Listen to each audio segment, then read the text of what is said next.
Je suis Jason Miller, j'ai 28 ans, et jusqu'au mois dernier, je pensais avoir une famille normale. Malgré mon succès en tant que dirigeant dans la technologie, mes parents n'ont jamais vraiment approuvé ma carrière. Rien ne m'avait préparé à ce jeudi soir-là, j'ai déverrouillé la porte de mon Penthouse, j'ai enlevé mes chaussures, puis j'ai vu mon téléphone s'illuminer avec 58 appels manqués et 20 messages. Le dernier disait simplement, « Tes affaires sont dans le garage maintenant. Ryan a besoin de ta chambre plus que toi. » Mon enfance effacée par un seul SMS. Avant de plonger dans les détails de cette trahison familiale, laissez un commentaire pour me dire d'où vous regardez. Cliquez sur le bouton j'aime et abonnez-vous pour voir plus d'histoires sur la façon de s'affirmer lorsque la famille dépasse les bornes. Grandir dans la banlieue du Michigan a beaucoup façonné la personne que je suis aujourd'hui, mais pas toujours de manière positive. Ma maison d'enfance était une coloniale soignée à 2 étages, avec une pelouse bien entretenue et des règles strictes en accord. Mes parents, Frank et Diana Miller, dirigeaient notre foyer avec une autorité inébranlable et des valeurs traditionnelles qui laissaient peu de place à la discussion ou à la déviation. Dès mon plus jeune âge, j'ai compris la hiérarchie de notre famille. Ma sœur Melissa, mon aînée de 4 ans, occupait la position convoitée de l'enfant modèle.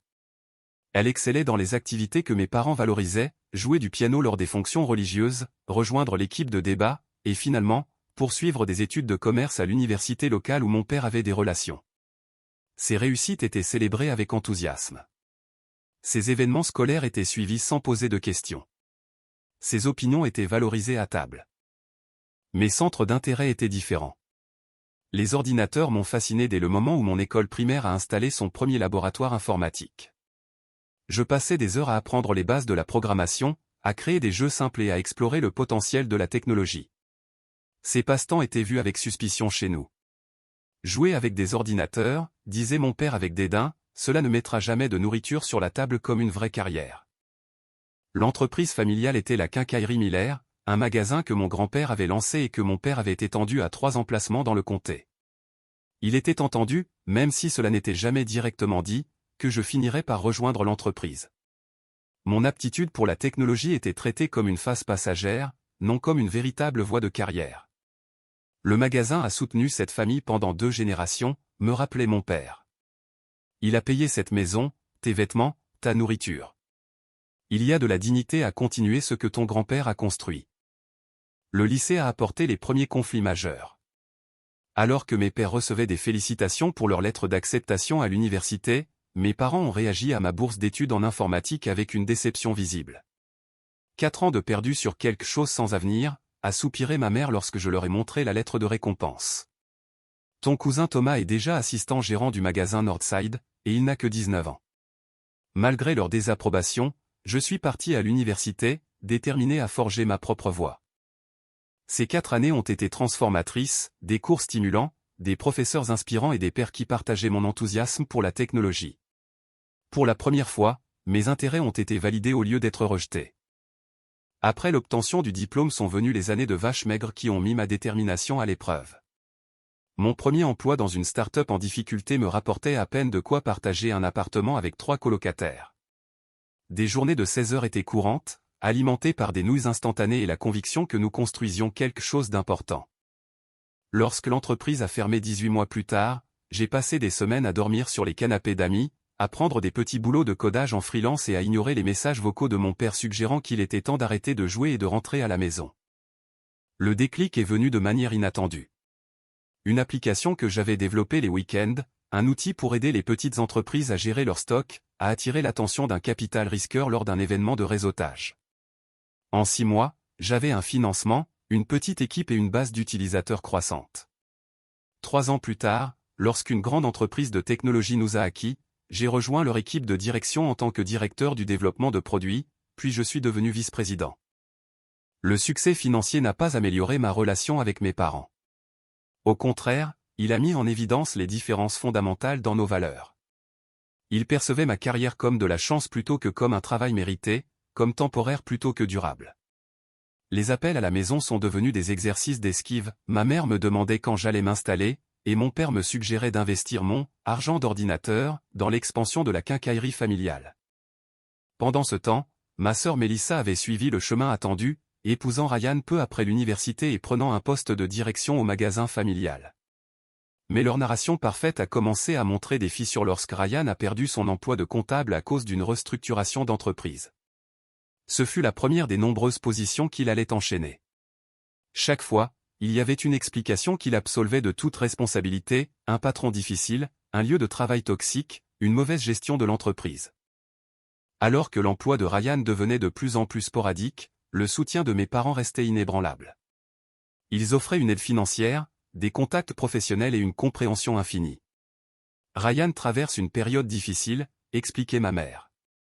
Il a un tel potentiel, mais la bonne opportunité ne s'est pas encore présentée. Le contraste avec la façon dont ils avaient traité mes difficultés initiales était saisissant. Lorsque j'avais connu des revers, le message était clair, c'était la conséquence de mauvais choix. Pour Ryan, les revers n'étaient que des circonstances malheureuses qui arrivaient à une personne méritante. Malgré la relation tendue, je maintenais le contact et fournissais un soutien financier aux besoins. J'ai payé l'opération du genou de mon père lorsque leur assurance a refusé de couvrir les frais. J'ai comblé le déficit de la taxe foncière lorsque la quincaillerie a connu une année difficile. J'ai envoyé ma mère en croisière pour son 60e anniversaire, ses premières vacances en 15 ans. Ces gestes étaient acceptés avec un minimum de reconnaissance, traités presque comme des obligations plutôt que comme de la générosité. C'était cette dynamique familiale complexe que j'avais appris à gérer à distance. Mes visites à la maison sont devenues moins fréquentes, généralement limitées aux fêtes importantes et aux événements familiaux. Ma chambre d'enfance est restée largement inchangée, un musée pour une version plus jeune de moi-même que mes parents semblaient préférer. La chambre contenait des vestiges de mon passé, des trophées de débat, des rubans de foire scientifique et l'ordinateur de bureau où j'avais écrit mes premières lignes de code. J'ignorais que cet équilibre ténu était sur le point de s'effondrer, ou que ma chambre d'enfance deviendrait le champ de bataille d'une confrontation familiale qui couvait depuis des décennies. Le jour où tout a basculé avait commencé de manière ordinaire. Je suis arrivé au bureau à 7h30 du matin, me préparant pour une série de réunions consécutives concernant le lancement de notre nouveau produit. L'équipe de développement avait rencontré des problèmes d'intégration qui nécessitaient une attention immédiate, et j'ai passé des heures en salle de conférence, travaillant sur des solutions avec les ingénieurs et les chefs de projet. Vers 18h, nous avions résolu les problèmes critiques et établi un nouveau calendrier pour le lancement. Je suis finalement sorti prendre le dîner au café d'en face, laissant mon téléphone en charge dans mon bureau. L'ironie technologique ne m'a pas échappé, un cadre technologique déconnecté de ses appareils pendant près de 10 heures. Ce n'est qu'après être retourné à mon bureau vers 20h que j'ai vérifié mes notifications. L'écran affichait un retard qui m'a noué l'estomac, 58 appels manqués et 20 messages textes. La plupart provenaient de ma mère et de ma sœur, avec quelques-uns de mon père. Ma première pensée a été que quelqu'un avait été blessé, ou pire. Le cœur battant, j'ai fait défiler jusqu'au premier message de la matinée. Maman, 9h13, Jason, appelle-moi dès que tu auras ceci. Nous devons discuter de quelque chose d'important concernant la maison. Mélissa, 9h47, maman a dit qu'elle t'a appelé. Rappelle-la. C'est à propos de Ryan. Maman, 10h22, Jason, c'est urgent. S'il te plaît, appelle à la maison. Les messages ont continué, devenant de plus en plus insistants tout au long de la journée. En début d'après-midi, le ton était passé d'urgent à accusateur. Maman, 13h35, ton silence est très décevant. C'est une affaire de famille qui nécessite ton avis. Papa, 14h05, ta mère essaie de te joindre toute la journée. Le moins que tu puisses faire est de répondre. Mélissa, 15h08, sérieusement, tu ne peux pas prendre 5 minutes pour rappeler? Certains d'entre nous ont de vrais problèmes à gérer. Ce sont les messages de fin d'après-midi qui ont révélé la situation réelle, et ils m'ont frappé comme un coup physique. Maman, 16h22, puisque tu ne réponds pas, nous avons pris la décision sans toi. Ryan et Mélissa doivent emménager temporairement. Ryan utilisera ta chambre. Nous aménageons le garage pour quand tu viendras. C'est ce que la famille fait les uns pour les autres. Mélissa, 17h10, maman t'a parlé de la situation de la chambre. Ryan a encore perdu son travail, et notre propriétaire vend l'immeuble. Nous devons économiser de l'argent et aider maman et papa. Tu n'es jamais là de toute façon, alors arrête d'être égoïste. Papa, 17h45, ta mère est contrariée que tu n'aies pas rappelé. Ryan est déjà en train d'emménager quelques affaires. Le garage sera parfaitement bien pour tes visites. Tu ne rentres à la maison que 2 fois par an de toute façon. Le message final était arrivé seulement 30 minutes avant que je vérifie mon téléphone. Maman, 19h30, tes affaires sont maintenant dans le garage. Ryan a besoin de ta chambre plus que toi. La famille doit se serrer les coudes dans les moments difficiles. Appelle-moi quand tu auras décidé d'être raisonnable. J'ai fixé mon téléphone, incrédule. Ils avaient vidé ma chambre sans permission, mis mes affaires dans des cartons et m'avaient relégué au garage non aménagé, tout en s'attendant à mon accord et à mon soutien. La supposition de ma conformité était peut-être l'aspect le plus choquant. Il n'y avait eu aucune tentative réelle de discussion, juste une notification de décision déjà prise. Les appels manqués brossaient un tableau similaire. Il y avait des messages vocaux allant de la préoccupation à la cajolerie, jusqu'à la colère pure et simple. Le dernier message vocal de ma mère apportait le coup de grâce, « Jason, ton silence en dit long sur tes priorités. Ryan et Melissa font aussi partie de la famille, et ils ont besoin de notre aide maintenant. Le garage est parfaitement habitable, et nous pourrons ajouter un chauffage d'appoint pour les visites hivernales. C'est ce que les familles font les unes pour les autres. Ta sœur ferait la même chose pour toi. » Je suis resté assis à mon bureau, stupéfait par l'audace de tout cela. La chambre elle-même n'était pas le problème, j'avais mon propre endroit et je restais rarement la nuit lors de mes visites. C'était le mépris total pour moi en tant qu'individu, le traitement désinvolte de mes affaires, et la présomption que j'accepterais ce traitement sans broncher. Mon premier réflexe fut d'appeler immédiatement pour exprimer mon indignation. Mais quelque chose m'en a empêché. L'expérience m'avait appris que les réponses enflammées à mes parents conduisaient rarement à des résultats productifs.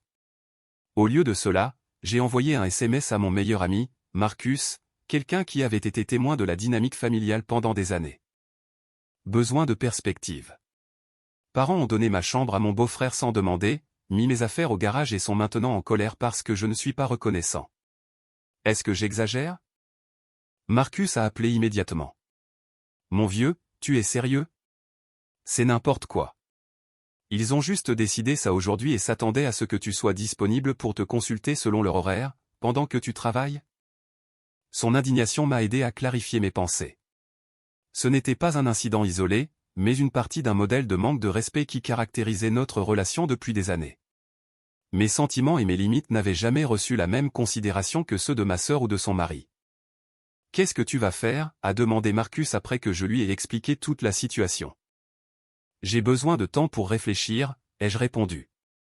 Les appeler ce soir ne mènerait qu'à une engueulade. « Quoi que tu décides, souviens-toi que ce n'est pas un comportement normal », a dit Marcus avant de raccrocher. Les familles saines discutent des changements majeurs. Elles n'exigent pas de conformité ni ne punissent les questions.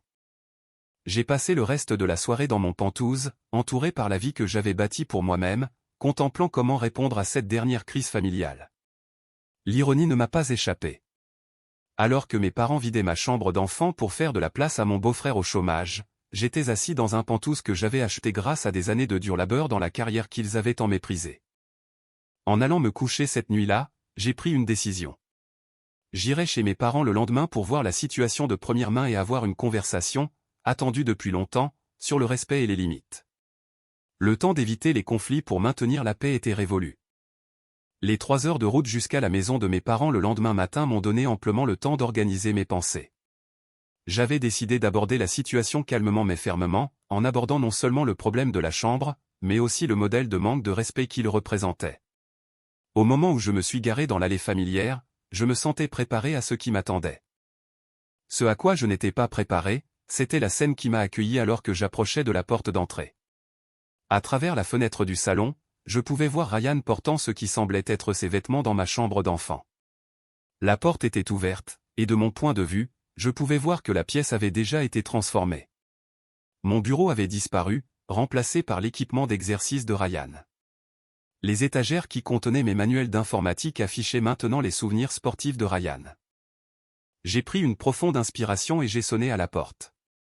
Ma mère a répondu.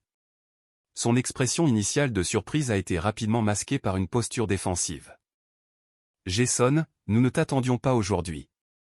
Tu aurais pu appeler d'abord. » Son ton suggérait que j'étais celui qui enfreignait le protocole. J'ai pensé qu'il serait préférable de discuter de la situation en personne, ai-je répondu, en maintenant mon calme. « Puis-je entrer ?» Elle s'est écartée à contre-cœur. À l'intérieur, mon père était assis dans son fauteuil inclinable, regardant un match de baseball. Il a hoché la tête en signe de reconnaissance mais ne s'est pas levé. « Alors, tu as finalement décidé de répondre » a-t-il dit, coupant le son de la télévision.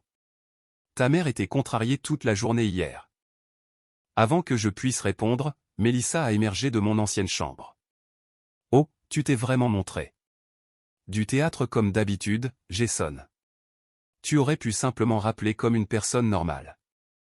J'étais en réunion toute la journée, ai-je expliqué, bien que je savais que la justification tomberait dans l'oreille d'un sourd. Mais ce n'est pas la question. La question est que vous avez pris une décision majeure affectant mes affaires sans même me consulter. Ma mère a croisé les bras. Te consulter? Nous avons essayé de t'appeler des dizaines de fois. Tu étais trop occupé par ton travail d'ordinateur pour décrocher le téléphone. Et si j'avais répondu, cela aurait-il été une discussion ou m'auriez-vous simplement informé de ce que vous aviez déjà décidé? Le silence gênant a confirmé ma suspicion.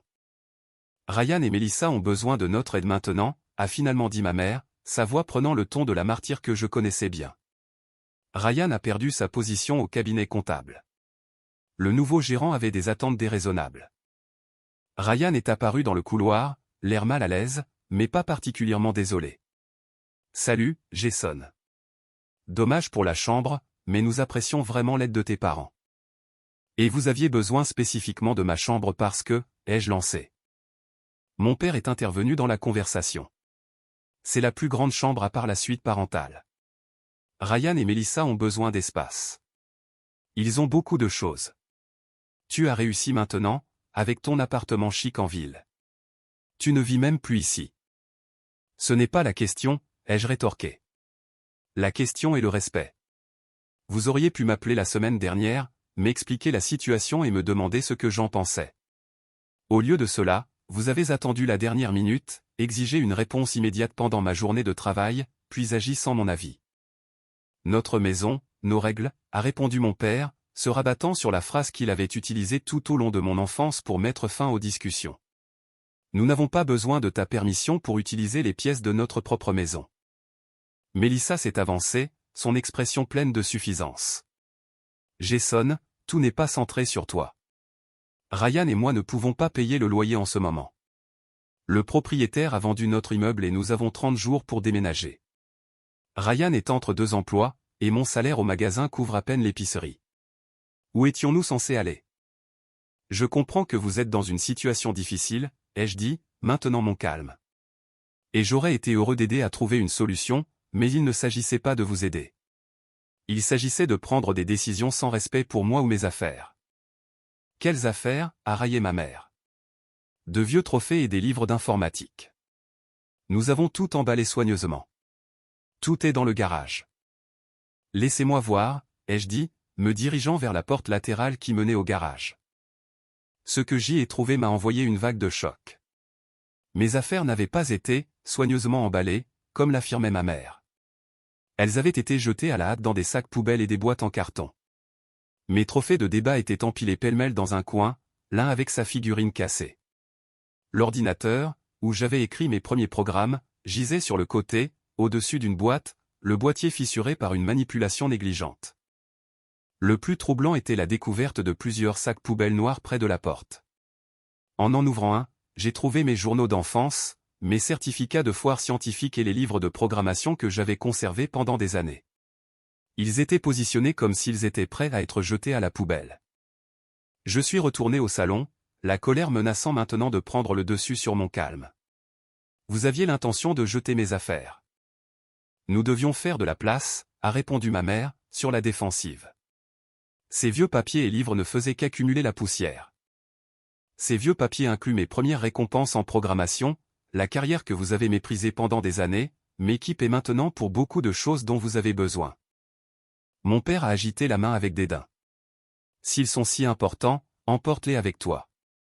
Nous te rendions service en nous débarrassant des choses enfantines. Pendant que nous nous disputions, Ryan a émergé de ma chambre, portant un de mes vieux sweatshirts universitaires. Voyant mon expression, il a haussé les épaules. Ta mère a dit que ça ne te dérangerait pas si j'utilisais certains des vêtements que tu avais laissés. ça ne sert à rien qu'il reste dans un placard. C'est là que ma sœur a livré ce qu'elle pensait clairement être le dernier mot sur la question. Jason, nous avons besoin que tu contribues à l'aménagement du garage. Papa a eu un devis, et cela coûtera environ 3000 $ pour le rendre habitable pour tes visites. Puisque c'est toi qui vas l'utiliser, tu devrais couvrir les frais. L'audace de la demande m'a laissé momentanément sans voix. Ils avaient déplacé mes affaires sans permission, donné ma chambre à mon beau-frère au chômage, failli jeter mes souvenirs, et maintenant, ils s'attendaient à ce que je paie le privilège de dormir dans le garage lors de mes visites. Mon père a mal interprété mon silence comme de la considération. Et pendant que nous parlons de finances, Ryan a une idée d'entreprise qui pourrait vraiment décoller avec un investissement initial. Rien de majeur, environ 20 000 $ pour démarrer. Avec ton salaire dans la technologie, cela devrait être gérable. Ce fut la goutte de trop. Des années de mépris, de manque de respect et de double standard se sont cristallisés dans ce moment d'un droit effarant. Il n'avait jamais soutenu mes choix de carrière, avait activement miné ma confiance à chaque tournant, et me voyait maintenant principalement comme une source de financement pour leur enfant préféré et son mari en difficulté. Laissez-moi m'assurer que je comprends bien, ai-je dit, ma voix calme malgré mon tumulte intérieur. Vous voulez que je paie 3000 $ pour aménager le garage où vous m'avez exilé après avoir donné ma chambre à Ryan.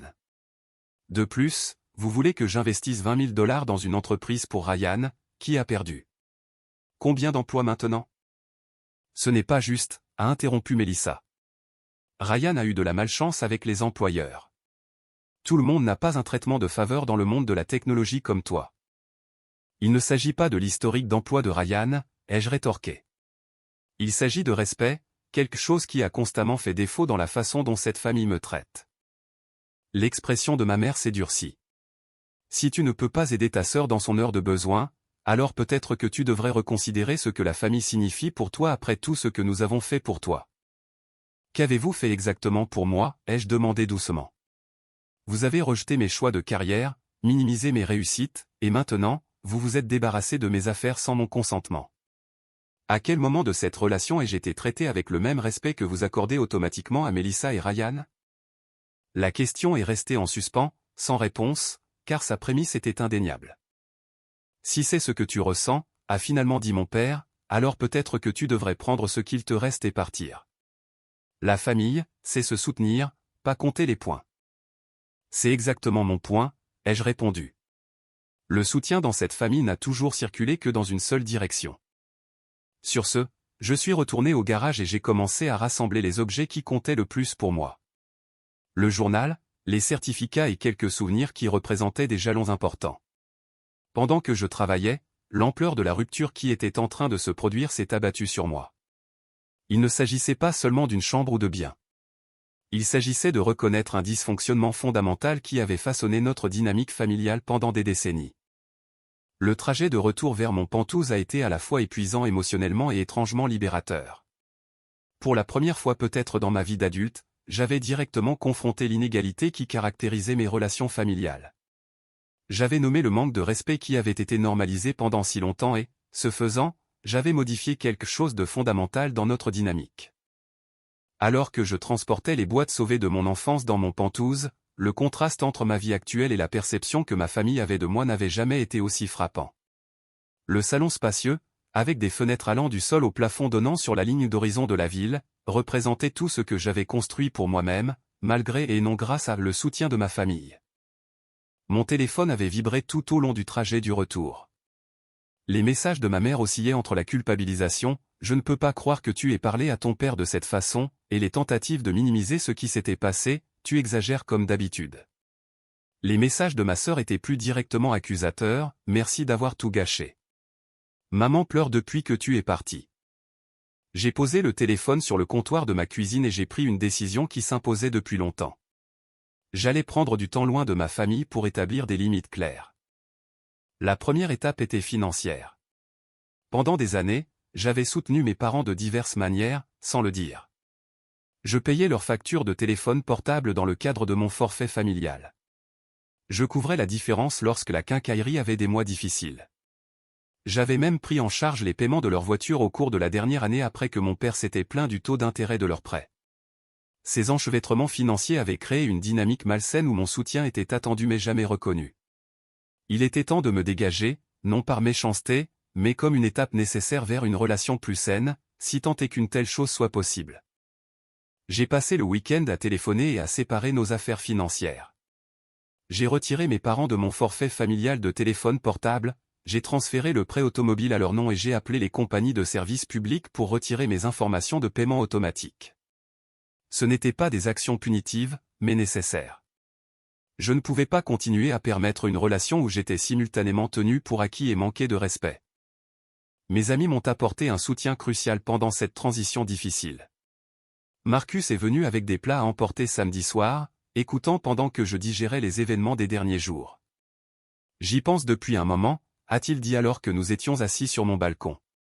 Ta famille a toujours eu cette dynamique bizarre où ils méprisent ta carrière tout en bénéficiant.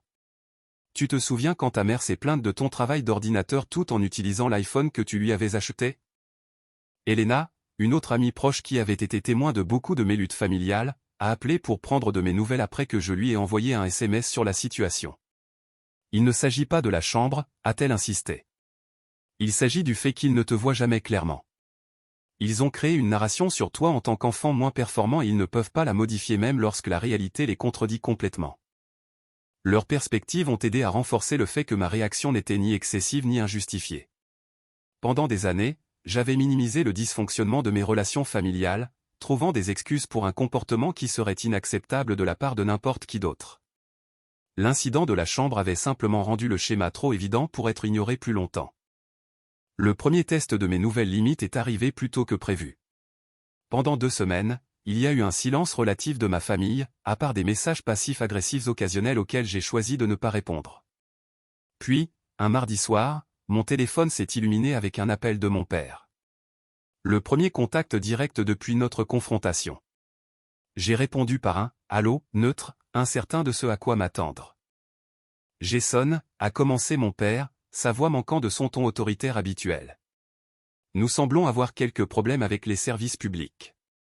Ta mère a essayé d'appeler la compagnie d'électricité et ils ont dit que les paiements automatiques avaient cessé. Oui, ai-je confirmé. J'ai séparé nos comptes.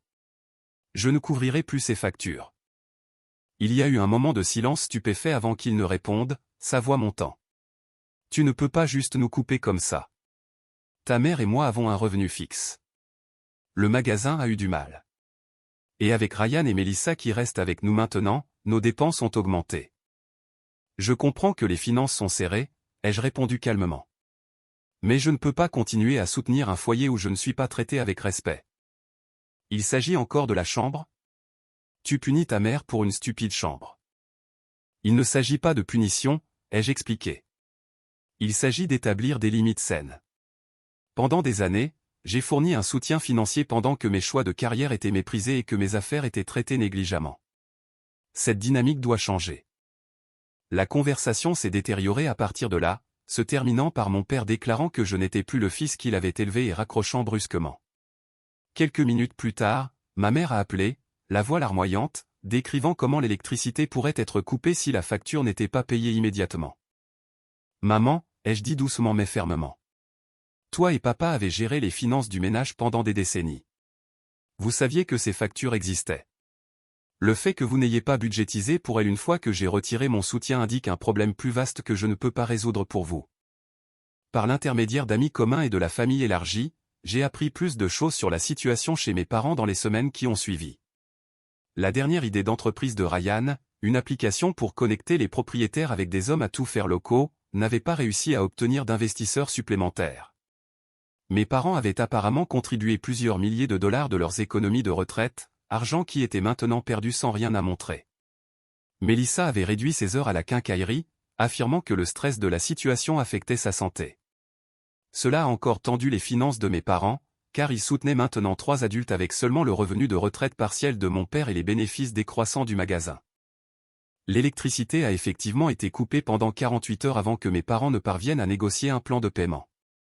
Cette information m'est parvenue par ma tante Linda, qui a appelé pour me donner des nouvelles et, à ma surprise, exprimer son soutien. Tes parents ont permis à ta sœur d'agir de la sorte pendant des années, m'a-t-elle confié. Beaucoup d'entre nous dans la famille l'ont vu, mais personne ne voulait interférer. On s'attendait toujours à ce que tu sois le responsable, même quand tu étais plus jeune que Melissa. Sa validation de mon expérience a été inattendue et émouvante. Pendant si longtemps, je m'étais demandé si ma perception de la dynamique familiale était exacte ou si j'étais trop sensible. Entendre un membre aîné de la famille confirmer le schéma a aidé à solidifier ma détermination à maintenir les limites que j'avais établies. 3 semaines après notre confrontation, les appels et les messages de ma famille ont commencé à changer de ton. Les SMS de ma mère sont devenus plus apologétiques qu'accusateurs. Mon père a laissé un message vocal reconnaissant que les choses auraient pu être mieux gérées concernant ta chambre. Ma sœur a envoyé un message suggérant que nous réglions les choses et repartions de zéro. Le changement était remarquable, mais pas entièrement surprenant. Avec leurs coussins financiers retirés et la réalité de leur situation devenant apparente, la réconciliation et la reprise potentielle de mon soutien étaient devenues une priorité. J'ai abordé ces ouvertures avec prudence, conscient qu'un changement véritable exigerait plus qu'un remords temporaire motivé par la nécessité financière. Le modèle avait été établi sur des décennies. Il ne serait pas résolu par une seule conversation ou excuse. Alors que je réfléchissais à la manière de répondre au changement d'attitude de ma famille, je me suis concentré sur la construction de la vie que je voulais, une vie définie par le respect mutuel dans toutes les relations, des limites claires et la liberté de poursuivre mon propre chemin sans justification constante. Le chemin à parcourir serait difficile, mais pour la première fois depuis des années, je me sentais pleinement aligné avec mes propres valeurs et besoins. Après un mois de contact limité, j'ai reçu un appel de ma mère qui semblait différent de ses tentatives de communication précédentes. Sa voix manquait de l'accusation sous-jacente qui avait caractérisé nos interactions récentes. « Jason, j'ai beaucoup réfléchi », a-t-elle commencé. « Ton père et moi tu nous manques. Nous aimerions avoir un dîner de famille ce dimanche, juste pour discuter. Pas de pression, pas d'attente, juste du temps en famille pour s'expliquer. » J'ai hésité, méfiant à l'idée de retomber dans les vieux schémas. Est-ce que Melissa et Ryan seront là? Oui, ils sont toujours à la maison. Mais ce dîner est pour guérir notre relation avec toi. Tout le monde est d'accord pour dire que les choses ont dégénéré. Contre mon meilleur jugement, j'ai accepté d'y assister. Une partie de moi espérait que la confrontation avait véritablement déclenché une réflexion et un changement. Peut-être qu'avec des limites claires établies, nous pourrions commencer à construire une dynamique plus saine. Je suis arrivé chez mes parents dimanche après-midi avec un optimisme prudent. Ma mère m'a accueilli avec un câlin qui semblait presque désespéré dans son intensité. Mon père a offert une poignée de main et un bourru, « Content de te voir, fils », le plus proche de la chaleur qu'il affichait habituellement. Le premier signe avant-coureur est venu lorsque j'ai jeté un coup d'œil vers le couloir et que j'ai vu que la porte de mon ancienne chambre était décorée d'une plaque en bois portant l'inscription « Chambre de Melissa et Ryan ». Le garage, j'ai remarqué à travers une fenêtre, était resté intact, toujours rempli de cartons et d'équipements de jardin, sans aucun signe de l'aménagement qu'ils avaient mentionné. Le dîner a commencé assez agréablement, avec des conversations neutres sur la météo et les nouvelles locales. Ma mère avait préparé tous mes plats préférés d'enfance, rôti de peau, purée de pommes de terre et tarte aux pommes pour le dessert. L'effort était transparent, mais apprécié. Cependant, pendant que nous mangions, la conversation s'est progressivement déplacée vers les questions financières. Mon père a mentionné les difficultés continues de la quincaillerie. Ma mère a déploré le coût croissant des courses maintenant qu'il nourrissait 4 adultes. Ses commentaires étaient livrés avec des regards de côté dans ma direction, testant si j'offrirais de l'aide. J'ai maintenu un engagement poli sans mordre à l'hameçon, redirigeant les conversations lorsqu'elles déviaient trop évidemment vers des préoccupations financières. Cette danse a continué jusqu'à ce que le dessert soit servi, lorsque Melissa s'est raclé la gorge pour ce qui était clairement une annonce planifiée. Puisque nous sommes tous réunis en famille, a-t-elle commencé, regardant Ryan avec un sourire répété. Nous voulions partager une nouvelle. Nous attendons un bébé. L'annonce a été accueillie par des exclamations de joie de mes parents. Ma mère a joint les mains de bonheur tandis que mon père tapait Ryan sur l'épaule avec un enthousiasme inhabituel. Félicitations, ai-je offert sincèrement. C'est une merveilleuse nouvelle. Merci, a répondu Melissa, son expression se transformant en quelque chose de plus calculé. Bien sûr, cela change quelque peu notre situation. Nous aurons certainement besoin de plus d'espace maintenant, surtout une fois que le bébé arrivera. Et avec Ryan toujours à la recherche d'un emploi et mes heures réduites au magasin, nous sommes préoccupés par les finances. Et voilà. Le véritable objectif du dîner de réconciliation, non pas aborder le manque de respect ou établir des limites plus saines, mais tirer parti d'une nouvelle situation pour obtenir un soutien supplémentaire. Mon père s'est penché en avant. Jason, ta sœur va avoir besoin d'aide pendant cette période. La famille doit se rassembler pour des moments comme celui-ci. Nous pensions, a ajouté ma mère, sa voix douce mais insistante, que tu pourrais peut-être reconsidérer d'aider avec les factures à nouveau, juste temporairement, jusqu'à ce que Ryan trouve un poste convenable, et peut-être pourrais-tu aider avec certaines dépenses pour le bébé. Les berceaux et les poussettes sont si chers ces jours-ci. La manipulation était si transparente que j'ai failli rire. Il m'avait invité à dîner sous prétexte de réconciliation seulement pour me piéger avec de nouvelles attentes financières déguisées en obligations familiales. Je remarque que le garage est toujours intact, ai-je observé, changeant de sujet. Je pensais que vous prévoyiez de l'aménager en un espace pour moi. Ma mère a agité la main avec dédain. Eh bien, avec la nouvelle du bébé, nous pourrions avoir besoin de repenser ce plan. Le garage pourrait faire une bonne salle de jeu éventuellement, mais c'est une discussion pour une autre fois. Je vois, ai-je répondu, les pièces s'assemblant. Donc, ma chambre est définitivement celle de Melissa et Ryan maintenant. Le garage deviendra une salle de jeu, et mon rôle est de financer tout cela sans avoir d'espace à moi dans la maison familiale. Ne sois pas si dramatique, a claqué Melissa. Il s'agit d'un bébé, ta nièce ou ton neveu. Vas-tu vraiment faire de cela une question d'arrangement de chambre? Il ne s'agit pas de chambre, ai-je expliqué calmement. Il s'agit de schéma de comportement. Je suis venu ici ce soir en espérant que notre conversation précédente avait mené à une certaine réflexion sur la façon dont cette famille me traite. Au lieu de cela, je trouve que rien n'a changé, sauf la stratégie pour demander de l'argent. L'expression de mon père s'est assombrie. Alors, tu n'aideras pas ta sœur après tout ce que nous avons fait pour toi. Qu'avez-vous fait exactement pour moi, ai-je demandé, faisant écho à la question de notre confrontation précédente. Quand avez-vous soutenu mes choix ou célébré mes succès? Quand avez-vous traité ma carrière comme précieuse au lieu de la rejeter comme jouer avec des ordinateurs? Nous t'avons donné un foyer, a interjeté ma mère. Nous t'avons nourri, vêtu, éduqué. Ce sont des responsabilités parentales de base, ai-je rétorqué. Ce ne sont pas des faveurs spéciales qui exigent une dette à vie. Ryan, qui avait été inhabituellement silencieux, a finalement pris la parole. Écoute, Jason, je sais que les choses ont été tendues, mais avec le bébé qui arrive, nous devons mettre de côté nos différences. Ta sœur va être mère. Est-ce que ça ne signifie rien pour toi? Bien sûr que oui, ai-je répondu. Et je serai heureux de m'impliquer dans la vie de mon neveu ou de ma nièce. Mais cette implication ne peut pas être assortie de conditions financières ou être utilisée comme levier pour obtenir un soutien. La façade de réconciliation s'est effondrée entièrement à ce moment-là. Mon père m'a accusé d'être égoïste et ingrat. Ma mère s'est réfugiée dans les larmes et les commentaires culpabilisants sur la loyauté familiale. Melissa a alterné entre la colère et une détresse feinte concernant le stress affectant sa grossesse. Alors que les accusations fusaient, j'ai maintenu un extérieur calme qui démentait ma déception interne. J'avais sincèrement espéré un changement, une certaine reconnaissance des schémas dysfonctionnels qui caractérisaient notre famille depuis des années. Au lieu de cela, j'ai trouvé les mêmes comportements manipulateurs, simplement adaptés aux nouvelles circonstances. Je pense qu'il est temps pour moi de partir, ai-je finalement dit, me levant de table. Ce dîner n'était pas une réconciliation. C'était une tentative de rétablir l'accès à mon soutien financier. Comment oses-tu, a haleté ma mère. Nous t'avons invité ici par amour. Si c'était vrai, ai-je répondu, alors mon refus de fournir de l'argent n'entraînerait pas cette réaction. Dans une relation saine, l'amour n'est pas conditionnel au soutien financier. Alors que je marchais vers la porte, Melissa a lancé ce qu'elle pensait clairement être un coup de grâce dévastateur. Si tu t'en vas maintenant, ne t'attends pas à faire partie de la vie de ce bébé.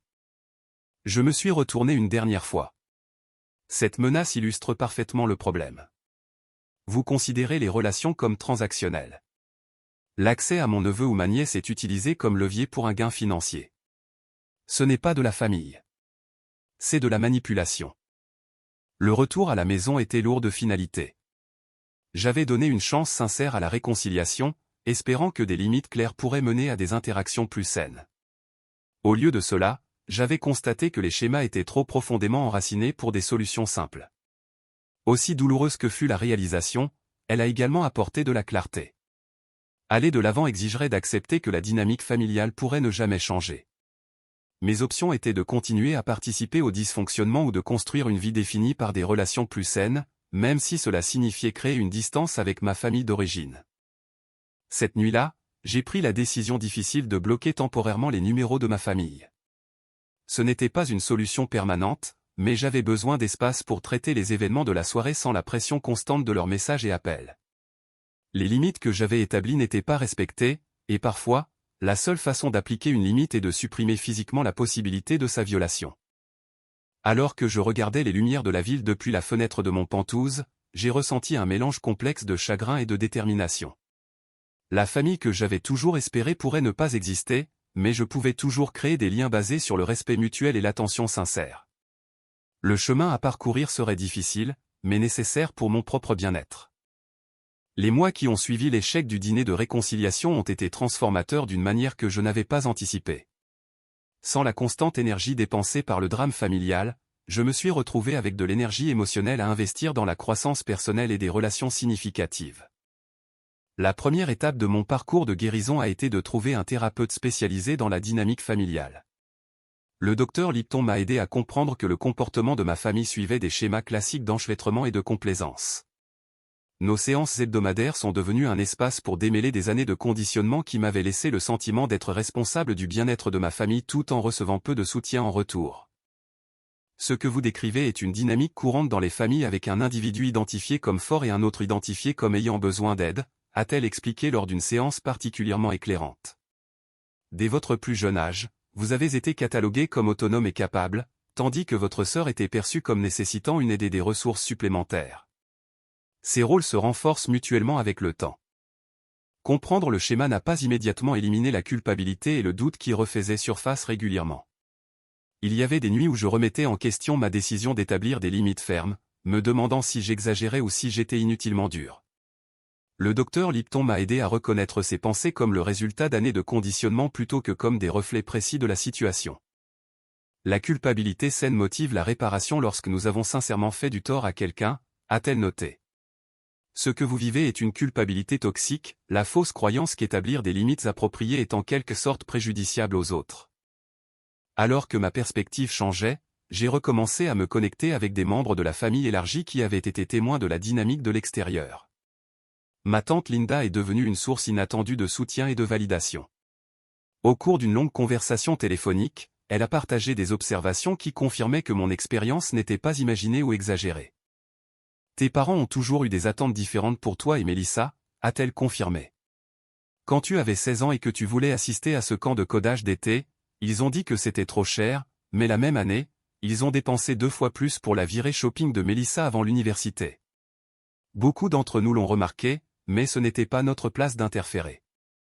Ces conversations avec la famille élargie m'ont aidé à réaliser que je ne coupais pas tous les liens familiaux, mais que je redéfinissais simplement quelle relation méritait un investissement. Mon cousin Thomas, autrefois mentionné par mon père comme le chemin idéal que j'aurais dû suivre, m'a contacté de manière inattendue après avoir entendu parler de notre rupture. J'ai toujours admiré la façon dont tu t'es accroché à ta passion malgré la pression d'oncle Franck, a-t-il admis. La quincaillerie est en difficulté, et je suis piégé dans une carrière que je n'ai jamais voulu. Tu as été plus intelligent que nous tous en suivant ta propre voie. Le développement le plus significatif est peut-être venu lorsque mon jeune cousin Alex m'a contacté pour des conseils de carrière.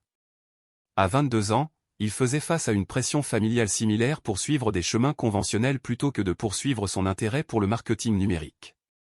Tout le monde dit que ce n'est pas une vraie carrière, a-t-il expliqué lors de notre premier appel vidéo. Mais je vois le potentiel et je suis bon là-dedans. Je ne sais juste pas comment gérer la critique familiale. Nos conversations ont évolué vers une relation de mentorat qui nous a bénéficié à tous les deux. J'ai aidé Alex à développer des compétences et à établir des contacts dans l'industrie, tandis que sa situation me donnait une perspective sur mon propre parcours. Contrairement à ma relation avec ma famille immédiate, nos interactions étaient caractérisées par le respect mutuel et l'appréciation. Tu es la seule personne dans la famille qui ne me traite pas comme un gamin avec des rêves irréalistes, m'a dit Alex après que je l'ai aidé à obtenir son premier poste professionnel. Tu écoutes vraiment et tu me prends au sérieux. Au fil des mois, j'ai construit des liens plus solides avec des amis qui étaient devenus une famille choisie. Les fêtes, autrefois source de stress et d'obligation, se sont transformées en véritables célébrations. Pour Thanksgiving, j'ai organisé un dîner pour des amis qui ne pouvaient pas rentrer chez eux ou qui avaient choisi de ne pas le faire. Noël comprenait un voyage de ski avec Marcus et 3 autres amis proches. Ces rassemblements manquaient du courant sous-jacent de tension qui avait caractérisé les fêtes de famille. Il n'y avait pas de commentaires passifs-agressifs, pas de comptage de torts perçus, pas d'attente au-delà du plaisir d'être ensemble. Je me suis surpris à me détendre d'une manière qui n'avait jamais été possible lors des événements familiaux. Professionnellement, l'absence de drame familial m'a permis de me concentrer plus pleinement sur ma carrière. J'ai dirigé un projet majeur qui a élargi la part de marché de notre entreprise et a abouti à une promotion au poste de chef de l'innovation. L'ironie ne m'a pas échappé. La carrière que mes parents avaient rejetée comme « jouer avec des ordinateurs » m'avait fourni une sécurité financière et un épanouissement professionnel au-delà de tout ce que la quincaillerie familiale aurait pu offrir. Par l'intermédiaire de connaissances mutuelles, je recevais occasionnellement des nouvelles de la situation de ma famille immédiate. La quincaillerie avait continué son déclin, finissant par fermer 2 des 3 emplacements. Ryan avait enchaîné plusieurs autres emplois, aucun ne durant plus de quelques mois. Mélissa avait donné naissance à un petit garçon. Mes parents avaient assumé la responsabilité financière principale de nombreuses dépenses. Ces mises à jour ne déclenchaient plus la culpabilité et la responsabilité qu'elles auraient autrefois. J'avais fini par comprendre que mon soutien financier avait permis le dysfonctionnement plutôt que d'aider. En retirant ce soutien, j'avais forcé une confrontation avec la réalité qui, bien que douloureuse, était nécessaire pour toute possibilité de changement véritable. 6 mois après notre dernière interaction, ma mère a envoyé un courriel qui se distinguait de ses communications précédentes. Au lieu de culpabilité ou d'accusation, il contenait une simple demande. Nous aimerions nous rencontrer sur un terrain neutre pour parler. Aucune attente, aucune demande, juste parler. J'ai examiné l'invitation avec soin, en discutant avec le docteur Lipton avant de décider d'accepter une rencontre dans un café à mi-chemin entre nos maisons. L'endroit était symbolique, ni leur territoire ni le mien, mais un espace neutre où nous pouvions interagir comme des adultes sans l'histoire chargée de la maison familiale. Alors que je me rendais à la rencontre, je me suis rappelé les limites que j'avais établies et les progrès que j'avais réalisés. Quoi qu'il arrive lors de cette rencontre, je ne sacrifierai pas mon bien-être au nom d'une harmonie artificielle. Une véritable réconciliation, si elle était possible, devrait être bâtie sur l'honnêteté et le respect mutuel plutôt que sur la prétention qui avait caractérisé notre tentative précédente. 1 an après l'incident de la chambre qui avait catalysé des changements si profonds dans ma vie, j'étais assis en face de mes parents dans un coin tranquille du café Riverside. L'emplacement neutre avait été une condition non négociable de mon accord de rencontre. Ma mère semblait plus vieille que dans mes souvenirs, des lignes de stress évidentes autour de ses yeux. Mon père, toujours robuste et autoritaire dans mes souvenirs d'enfance, semblait diminuer d'une certaine manière, ses épaules légèrement voûtées. « Merci d'avoir accepté de nous voir », a commencé ma mère, ses mains serrées autour de sa tasse de café. « Ça compte beaucoup. » J'ai hoché la tête, attendant d'entendre leur but plutôt que de combler le silence avec des assurances. Mon père s'est éclairci la gorge. L'année écoulée a été difficile. Le magasin n'a plus que l'emplacement d'origine. Les affaires ont été lentes. Je me suis préparé à ce que je présumais suivre, une autre demande financière déguisée en réconciliation. Mais mon père m'a surpris en continuant dans une direction différente. « Ce n'est pas pourquoi nous avons demandé à nous rencontrer », a-t-il dit, semblant lire mes pensées. « Nous nous en sortons. Ta mère a pris un travail à temps partiel à la bibliothèque et j'ai réduit les dépenses au magasin. Nous sommes ici parce que... » Il a hésité, cherchant le soutien de ma mère. « Tu nous manques », a simplement terminé ma mère, et nous avons beaucoup réfléchi aux choses que tu as dites sur le respect et les limites. La conversation qui a suivi ne ressemblait à aucune autre que nous ayons jamais eue. Pour la première fois peut-être, mes parents ont parlé sans la posture défensive qui avait caractérisé toutes nos interactions précédentes. Ils ont reconnu, avec hésitation au début, puis avec une franchise croissante, le schéma de favoritisme qui avait façonné notre dynamique familiale. Nous avons toujours pensé que Mélissa avait besoin de plus d'aide, a admis ma mère. Tu semblais si capable, si indépendant dès le plus jeune âge. C'est devenu facile de nous reposer là-dessus, de t'attendre à ce que tu gères pendant que nous nous concentrions sur ces difficultés. Mon père, moins à l'aise avec la vulnérabilité émotionnelle, a néanmoins offert sa propre reconnaissance. Je ne comprenais pas ton intérêt pour les ordinateurs. Je voulais que tu suives ma voie parce que c'était ce que je connaissais. Quand tu as réussi dans quelque chose que je ne comprenais pas, cela mettait mon orgueil au défi. Leurs aveux n'étaient pas parfaits. Il y avait des moments de justification, des tentatives d'expliquer plutôt que de simplement reconnaître. Mais sous l'imperfection se trouvait quelque chose de nouveau, une tentative sincère de me voir clairement, peut-être pour la première fois. Nous ne demandons pas d'argent, a déclaré mon père fermement. Nous ne te demandons pas d'oublier ce qui s'est passé. Nous voulons juste une chance de faire mieux à l'avenir. Je m'étais préparé à de nombreux scénarios, mais cette demande humble m'a pris au dépourvu. Je m'étais attendu à maintenir mes défenses contre la manipulation, non pas à naviguer dans ce qui semblait être un remords véritable. Et Melissa et Ryan, ai-je demandé. Où en sont-ils dans tout cela? Ma mère a soupiré. Ils vivent toujours avec nous. Le bébé, ton neveu Thomas, a 7 mois maintenant. Ryan a trouvé un travail stable dans un entrepôt. Pas ce qu'il voulait, mais un revenu fiable. Melissa commence à accepter certaines réalités. Ils ne savent pas que nous te rencontrons, a ajouté mon père. Il s'agit de notre relation avec toi, pas d'eux. Nous avons parlé pendant près de 3 heures, traversant des années de blessures et de malentendus accumulés. Il y a eu des moments difficiles où de vieux schémas ont menacé de refaire surface, l'instinct de ma mère de minimiser, la tendance de mon père aux déclarations autoritaires. Mais chaque fois, ils se sont rattrapés, faisant des efforts visibles pour écouter plutôt que de se défendre. Vers la fin de notre conversation, ma mère a tendu la main sur la table, s'arrêtant juste avant de toucher la mienne. Nous aimerions faire partie de ta vie à nouveau, de la manière qui te convient. Nous savons que nous ne pouvons pas annuler le passé, mais peut-être que nous pouvons construire quelque chose de nouveau. J'ai examiné leur demande attentivement. Le progrès qu'ils avaient montré était significatif, mais j'étais également conscient qu'un changement durable nécessiterait un effort constant dans le temps. Les limites que j'avais établies avaient été nécessaires pour mon bien-être, et je n'étais pas disposé à les sacrifier pour le bien d'une réconciliation facile. J'aimerais cela aussi, ai-je finalement dit, mais cela doit être différent d'avant. Je ne peux pas revenir à l'ancienne dynamique. Nous comprenons, a acquiescé mon père. Nous ne demandons pas cela. Nous avons convenu de commencer petit. Des appels téléphoniques occasionnels, peut-être un dîner une fois par mois. Aucun enchevêtrement financier, aucune attente au-delà du respect mutuel. C'était un début hésitant, mais construit sur une fondation plus honnête que nous n'avions jamais eue auparavant. Quant à Melissa et Ryan, j'ai exprimé ma volonté de rencontrer mon neveu éventuellement, mais j'ai clairement indiqué que ma relation avec eux devrait évoluer séparément de ma relation avec mes parents.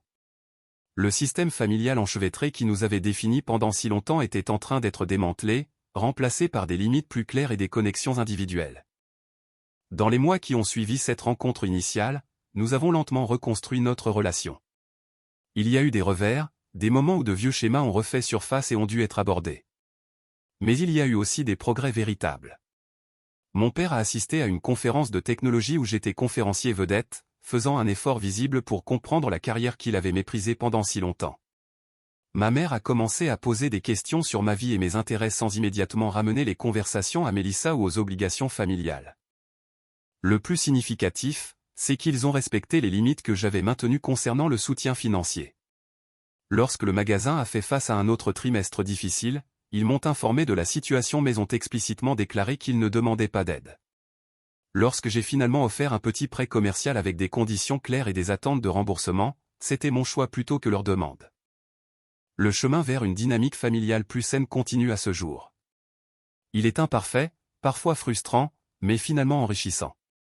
Grâce à cette expérience difficile, j'ai appris des leçons qui ont transformé mon approche de toutes les relations.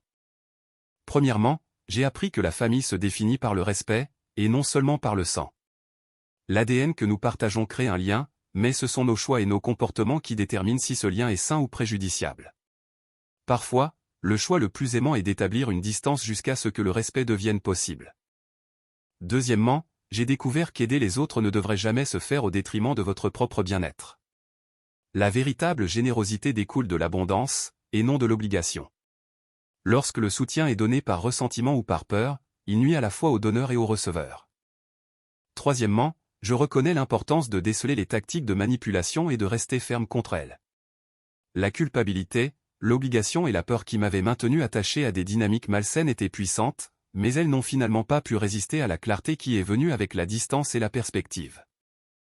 Quatrièmement, j'ai adopté le pouvoir transformateur de l'estime de soi et des limites.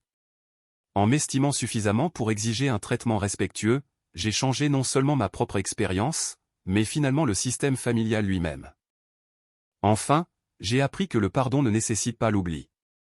J'ai pardonné à mes parents pour les schémas qui ont causé tant de douleur, mais je maintiens la conscience de notre histoire pour éviter sa répétition.